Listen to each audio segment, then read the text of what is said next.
guys, as well as the Luden's Echo. So a lot of consistent damage to come out from this particular Azir build. So this is actually something that could be so pivotal. It could also just be a complete waste of time talking about. Okay. So core item is done. Fiends is the way you go as Lux support. Yes. Gives you everything you're looking for. Ardent sensor value.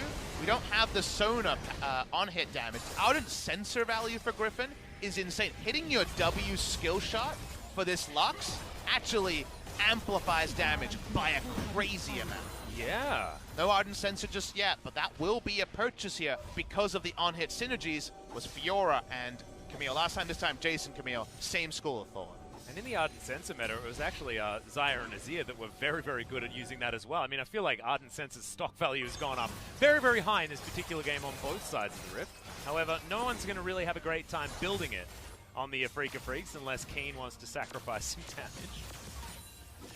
Nautilus could build it if you have Font of Life and then your slow turns into a heal, but you're right, it's not going to happen. Yeah. There is a outside. It's happened in pro play. We had Zach in the LPL. SOFOM famous for his Athene's Ardent Sensor. I mean, it was the Zach Afreeca jungle. Freecs, I think, that made an Ardent Sensor Jarvan attempt. Wow. I don't think he actually built it, but the support Jarvan was definitely a thing, opted into. Just to be clear, we really do miss you, Spirit. We do miss you, Spirit. One of the friends of the global broadcast. Fantastic English, as you'd expect. UCAL still doesn't have a cleanser deck. No. That's it's called confidence, man. What were we saying about UCAL and what's changed since the spring season? He's found his confidence again. Well, this is how you demonstrate that you've found your confidence. It's by saying, well, if they're never going to hit me because I'm so good at this game, then why would I need a QSS? You know, the outplay potential is always there. It used to be our Korean advice. I don't know if we still get to give that advice anymore. Our EU advice, I think, is what it is now. It doesn't have the same ring to it. I know. Well, RG2 advice? Keen Slaughtering Sword certainly has the same ring to it as the spring season, but this was after that solo kill, and you can see Keen not quite able. 40% attack speed, 37% attack speed to get the maximum soldier autos in before the soldiers fade away. So you do need attack speed in the build. He's actually gone straight Leandri's. He's someone who is very experienced on Azir, so you should, when in doubt, default to his build. But I do know that that core attack speed is very important. Default to trust is what we'd advise. The transitioning through the jungle here is getting scarier and scarier for the Afreeca Freecs. So much vision actually available as UCAL lagging behind. Good light finding is going to be avoided narrowly by UCAL just there. Hookshot to get Chovy back towards the top side of the map. And the pressure is going to dissipate. Can we kill some people, please? Yeah, well, I think it needs to start happening again. There's actually so many buttons that kill people as a kill attempt. That was one of them. Red Brambleback goes away. Yeah. We talked about how with these flashes down, the jungles would return.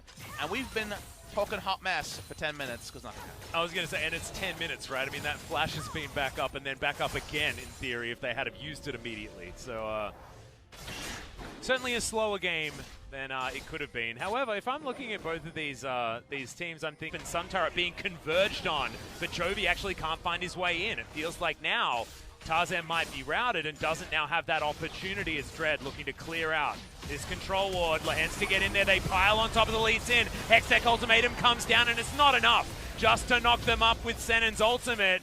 Aiming gets in there. 4 members of Afreeca are here as the Sand Soldiers try to converge, but the slows are there. Senen has to flash, and Griffin have just stayed out of aggro range so well that Swords managed to turn up. The final spark comes in, and Lahens unable to get anything more done as teleport towards the bottom side. Chovy wants to get something for this. We had so long a lull state, you forget that Griffin want to play 4-1, and now they're able to send Chovy bot lane. He doesn't have Trinity Force yet. When Trinity Force is done, a slow game suits Griffin because they try to hold while Chovy split pushes the enemy to hell. However, Afreeca's team fight around that gold value will also be huge. So differing identities and the better playing team should come out of problem. We talked about CC bars, and yeah, it's not fun to be anyone hit by the first CC from Griffin. Yeah, how many people actually need to pick up QSS? Is it all 5 or something like that? Because it feels bad when you don't have any suppression that you're going up against to build that item. As Keen throws out the Pop Blossom, Sword is going to flash. UCAL tries to get out of the way. Yeah, aiming's going to come in as the 80 carry flank comes down. Sword is well and try and get anyone back. Didn't see the context of how that all started, and given it was an area where vision was left on the previous replay, hard to gauge exactly who was at fault. But all we know is Sword is down, and now both his summoners down for quite a while. That does influence his options. See if Afreeca can get this Baron set up. Remember, we said that Afreeca want to win this game by having Griffin come to them around an objective. Yeah, and if you see this map and it's got Griffin members clumped as a 4 with a Camille in a side lane and Afreeca trying to group as 5 and not able to engage, that is exactly what a winning game from Griffin looks like. Whenever you have a Camille that doesn't have Smite, a solo lane Camille, the game always evolves into a bluff scenario of, we don't really think you're going to engage, nowhere to run. Yeah, and in fact, aiming in the right position in order to get that flank off. As a 600 gold bounty goes over to the Xayah, which could actually be pretty pivotal as Tarzan going to be able to find an engage, but Lehens is waiting off to the side. Chovy here as well, and so much control vision here for Griffin. A lot of value on that one control ward. This is the game state Afreeca want. Aiming pushes out in mid, no spotting vision around the Baron, and how did Griffin respond? But for now, at least, with the push and shove that always League of Legends vision battles evolve into, Afreeca not strong enough to protect their vision. Well, it's the vision battle that I'm a little bit worried about as a Afreeca fan, because they're losing really, really hard. Griffin are able to get their vision into positions that they can play around much better than Afreeca. Afreeca have a few random wards in positions they don't necessarily need it, and in very defensive positions when they want to be trying to group and actually taking control of the battlefield that they don't have any control of at this point. Finally getting themselves in there, but you can see there are still sneaky E's coming through on the Lux. I want to say Lucian Singularity. Yep, the old Lucian Singularity. Cooldown is very, very short. A lot of CDR in the build, so you're able to spot. The R also, the final spark, brings vision as well. So with all that temporary vision, Afreeca, yes, they can control the pit, but for now, at least they can't bluff Griffin to actually get picked or force a team fight. Well, you can see that turret's trying to hit Chovy. That's not how it works. Sun turret's a little bit bugged sometimes on our spectator client. But a reset does come in for the Afreeca Freecs, and they're able to get away with it, as well as aiming goes back, buys himself an Infinity Edge, gets himself a red buff, and will go back yet again. They need as many control wards as they can get, and you can see only 2 in the inventory so far for Senin, though when it's the first week of LCK summer. But given that Afreeca won last time, who wins on opposite day between Afreeca Freecs and Griffin? I guess it's not about who wins, it's about opposite day happens, and then I guess we get the result. We just let it wash over us and then judge it after the fact? Is Sword winning the top lane more influential than UCal winning the mid lane? I would say no, purely because Chovy not having a Trinity Force still and being this far behind on items actually affects their split push. So I feel like the game state is more related to Chovy's items than necessarily Keen's. Keen's can still team fight even though he's behind. That is true. That is true. And also has the Glacial Augment, so will it just naturally have so much more utility in these fights. At the same time, clearing out minions is something that's very easy also as he heads towards that bottom side. You can see the big zoom out as Aiming's just trying to get these Griffin players off the lawn as 20 seconds, and we'll have our 3rd Infernal Drake of the game, and Afreeca will probably turn their attention back to that particular pit. All right, I'm clapping. 3rd Infernal and Baron will be live on the Rift. Long lanes across the map. Aiming might die. Okay, yeah, Featherstorm has to be invested. Holds on to Flash, but he did not need to be that far up. That's a huge cooldown, though. The cooldown trade of Killer Instinct for Aiming's ultimate is big, considering the perma CC status. The King Flash Lehens explodes! There ain't no time to get that Aftershock down, and he is so dead. Camille's going to be taking the Infernal Drake, but Afreeca Freecs could just go straight to the Baron. They have to go to Baron. This is the first time they've been able to control the map state in a while. TP comes in early. How's this one going to go? Yep, Teleport is also down there for Keen as well. They want to get 5 members into this pit as Senin over the side. This Baron is extraordinarily low as there's the Empress by Tarzan. Goes golden. It is going to be the 50-50 as Keen takes down Chovy. It's Tarzan that steals back the Baron, but will there be anyone left alive? Viper goes gold. Remember, this is AP and so much damage. Guys, a Killer Instinct over the wall as UCal survives for so long, but Viper outplays him. The double kill for the Griffin AD carry. The Void Seeker for the triple. That's the ace, and Griffin have done it. That's the Griffin we remember. They swing back the clock. We're back in January, and if you remember January, Griffin didn't lose many games. Yeah, just a reminder that Viper is still an extraordinary player as well. And Tarzan is so smart. He dives in and uses stasis instantly because he knows they're going to turn, and of course they are. uses the stasis because he knows his teammates will help the Baron be chunked down, and in these scenarios, there's a lot of damage going around. Tarzan gets the Baron. He almost gets out as well, but it's Viper free hitting in the front line that gets to clean up. One Void Seeker gets in the back line and sidesteps, thank you very much, with the invisibility. Second one, oh baby. Cool guys, don't look at explosions either. The swagger on this guy. Oh wow, is a huge amount of damage as well. He did 150% more damage than everyone else on his team. Yeah. That's probably enough. And you can see he's gone for a very interesting build. Morellonomicon was what he just completed. He's got 6 items, Smithy. And some of them are AP. The other ones are going to be that Muramana and the Rage Blade that he has completed. Of course, everyone knows that Kai'Sa does work as the AP variant, so it means that the burst damage is certainly going to be gigantic. And that Void Seeker, as you saw before, it chunks Dread. Look at how much damage that is. I spoke to Viper a lot about Kai'Sa builds. He's been kind of the Kai'Sa pioneer for a long time. He was the first Blade Kai'Sa player. Yep. That was the last new build that he debuted.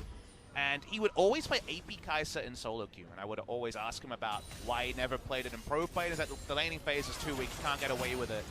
But AP Kai'Sa is better in a vacuum. When you get a big lump sum of gold, why not go down the AP side? Now he's got just a lot of stuff going on in his build, but if you think about what it provides, he has stasis, he has a bit of extra health, and pen coming through. And think about how much penetration he has with 15% armor pen and magic pen on the changed Rage Blade and flat pen coming through. A lot of magical damage and a lot of both types of penetration. And a lot of mana as well, as he just dives on top of aiming.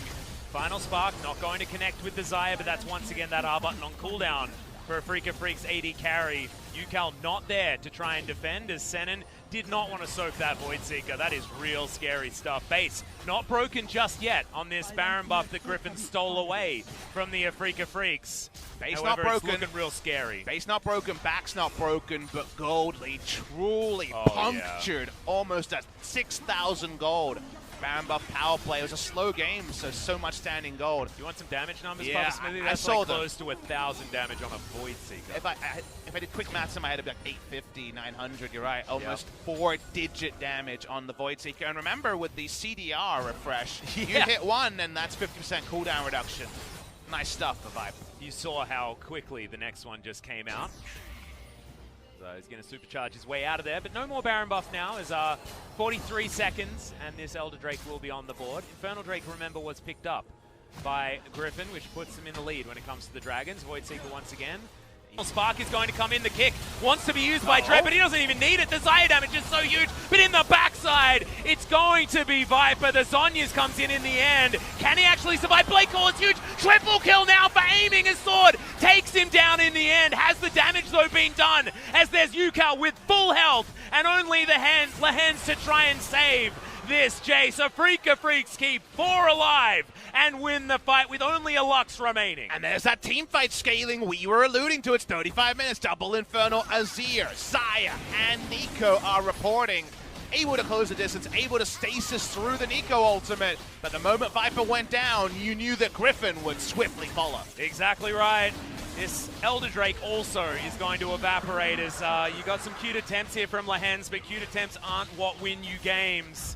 So let's let's have a talk look about at this what one happened. again. This was all created, the Yakety Sax moment, because Jace was in the base. The teleport, actually Azir. It actually happened. Exactly. Goes towards the top side. So Azir's out of the fight. So it ends up just being a 4v3 to start. Lux is not there. Jace is top side. It's still outnumbered for Afreeca. And the problem for the side of Griffin is it just wasn't enough backup for Viper to pop off. And there were so many feathers on the ground as well. You saw that extraordinary burst damage out of that Blade Caller. That was because Viper was torn apart by like 70 different feathers.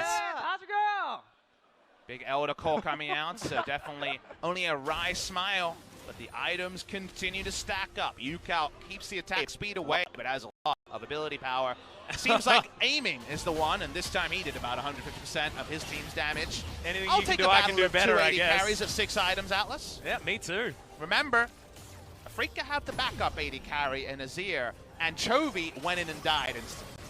It's just so interesting seeing in Afreeca Freecs where Keen is such utility as Lucent Singularity is there. The Baron is getting taken down extraordinarily low. Teleports are coming forward. We're going to have the 50-50. This time it goes over to UCal, but he's dead instantly. Xayah is in the back of the pit. Featherstorm comes down. No flash available for aiming as the Blade Caller gets no value. And we're looking at another ace for Griffin in the Baron pit. And it may just be the game. There are two members alive, but one of them's Viper. Afreeca choose to stand and deliver in the same spot where Griffin got their big win, and Viper just makes them look silly. Darts behind the pit so no one can aggro him, and just flashes over to get the exit kills. And like you say, with these death timers, if the minions live, Griffin win. Yep.